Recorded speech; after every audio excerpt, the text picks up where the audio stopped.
दोस्तों, शुरुआती दौर में रसिया और अमेरिका द्वारा अंतरिक्ष विज्ञान में आगे बढ़ने की होड़ के चलते और सबसे पहले चांद की सतह पर उतरने की रेस के कारण बहुत से ऐसे टॉप सीक्रेट स्पेस मिशन को अंजाम दिया गया, जिनके नतीजे काफी डरावने और निराशाजनक रहे। और क्योंकि ऐसे स्पेस मिशन टॉप सीक्रेट तरीके से कंडक्ट किए गए थे, जिनके चलते इन मिशन के नाकामयाबी के पीछे दफन कई राज भी ऐसे स्पेस मिशन के साथ ही सदैव के लिए दबा दिए गए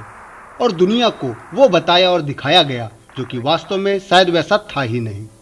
दोस्तों, सन 1960 के दशक में इसी पहले में होड़ के चलते रसिया द्वारा प्रमुख रूप से संचालित सोवियत स्पेस मिशन के अंतर्गत कई ऐसे कॉस्मोनॉट यानी अंतरिक्ष यात्रियों को वोस्टक प्रोग्राम के आड़ में सीक्रेट तरीके से स्पेस में भेजा गया था, जो अंतरिक्ष के लिए अपने सफर पे निकले तो सही, लेकिन कभी वापस धरती पर नहीं लौट सके। और जैसा कि हम सब में से ज्यादातर लोग ये जानते होंगे कि अंतरिक्ष में सैर करने वाले पहले पुरुष यात्री सोवियत कॉस्मोनॉट्स यूरी गैगरिन थे और पहली महिला यात्री भी टेरेस्कोवा एक सोवियत कॉस्मोनॉट थी।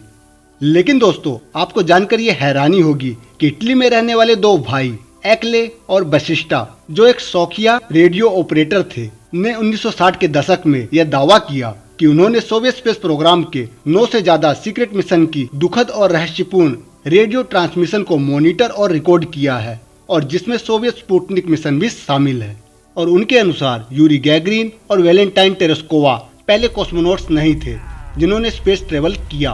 उनसे पहले भी सोवियत द्वारा कई सीक्रेट ह्यूमन स्पेस मिशन को अंजाम दिया गया, लेकिन क्योंकि ये सभी ह्यूमन स्पेस मिशन बहुत बुरी तरह से नाकामयाब रहे थे, जिसके कारण सोवियत ने इन मिशन की जानकारी कभी भी ऑफिशियली रूप से साझा नहीं की। दोस्तों, आगे बढ़ने से पहले आइए पहले मैं आपको इन दोनों भाइयों द्वारा बाहरी स्पेस से आए हुए एक मिस्टीरियस सिग्नल को डिकोड करके नवंबर 1963 में बनाई गई ऑडियो क्लिप को सुनवाता हूं, जिसका संबंध सोवियत स्पुतनिक मिशन से माना जाता है।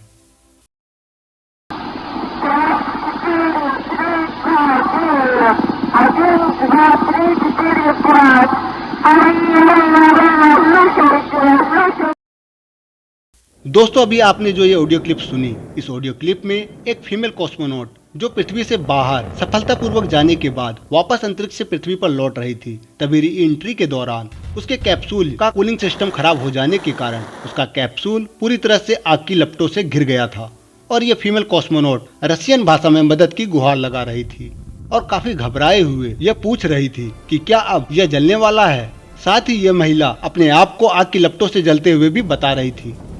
दोस्तों, इतना ही नहीं, इन टू ब्रदर्स ने तो एक कॉस्मोनॉट की तड़पने से लेकर मृत्यु तक की मास कोड वॉइस को भी डिकोड करके रिकॉर्ड किया था, जो सन 1961 के फरवरी महीने में रिकॉर्ड की गई ऑडियो क्लिप थी। और इन टू ब्रदर्स के मुताबिक ये ऑडियो क्लिप पहले अंतरिक्ष यात्री यूरी गैगरिन के ऐतिहासिक उड़ान भरने के कुछ दिन पहले की थी,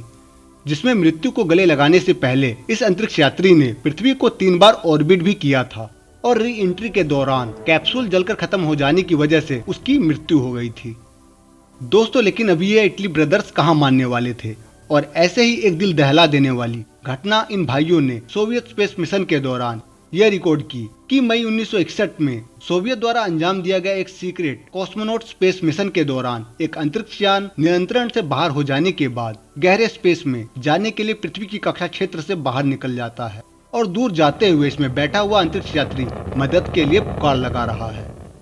दोस्तों, यहाँ पर मैं आपको बता दूं तो इन रिकॉर्डिंग्स को सुनने के बाद नासा ने इन दोनों भाइयों को अपने यहाँ आमंत्रित किया और उनको इस कामयाबी के लिए सम्मानित भी किया,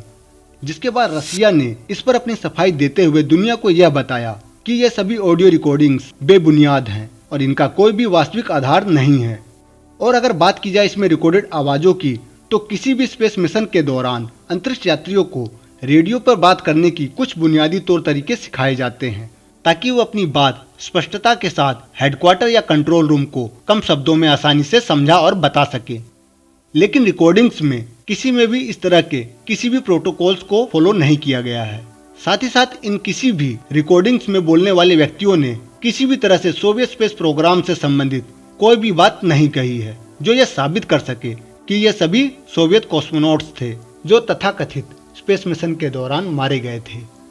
और दोस्तों, क्योंकि रशिया द्वारा दी गई एक्सप्लेनेशन एक बुनियादी अंतरिक्ष यात्रा के लिए जरूरी प्रोटोकॉल्स पर आधारित थी और किसी भी ऑडियो क्लिप में सोवियत से जुड़े होने के कोई भी प्रमाणिक सबूत न होने के कारण रसिया यह आसानी से साबित करने में कामयाब रहा कि इन रिकॉर्डिंग्स का उनके किसी भी स्पेस मिशन से कोई लेना देना नहीं था।